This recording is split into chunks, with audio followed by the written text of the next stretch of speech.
Siit videost leiad kõik nipid ja trikid, et valmistada iga kord perfektne steik.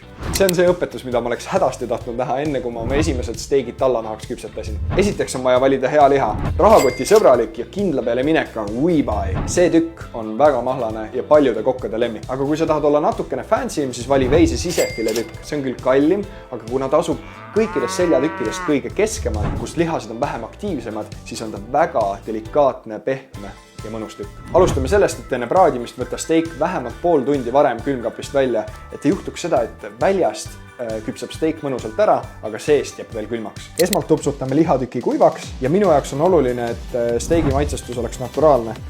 Et sool, pipar, keep it simple, lihtne. Pann kuuma, mida kuumem, seda parem. Kui küsida, millise panniga teha, siis tegelikult ei ole väga suurt vahet. Pannile korralikult õli. Kui õli on hakanud natukene suitsema, siis läheb liha peale. Ja sa pead kuulma seda häält. Maksimumkuumusel pann, siis ta saab mõnusa kooriku endale peale. Rusika reegel ütleb, et 3 minutit võtab steigi valmistamine ühelt poolt 1,5 minutit, teiselt poolt 1,5 minutit. Aga see muidugi oleneb selle steigi paksusest ka. Ja siis keerame steigi ümber.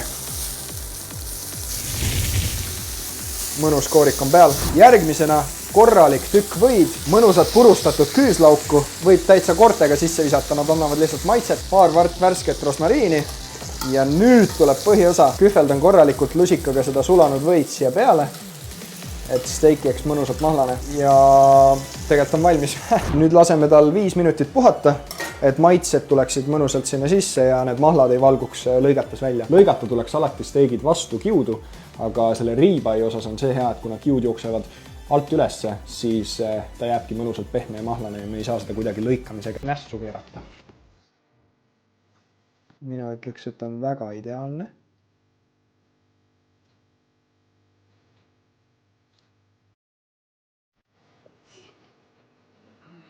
Ma loodan, et sellest videost oli kasu ja ma arvan, te kõik saate hästi hakkama. Tšau!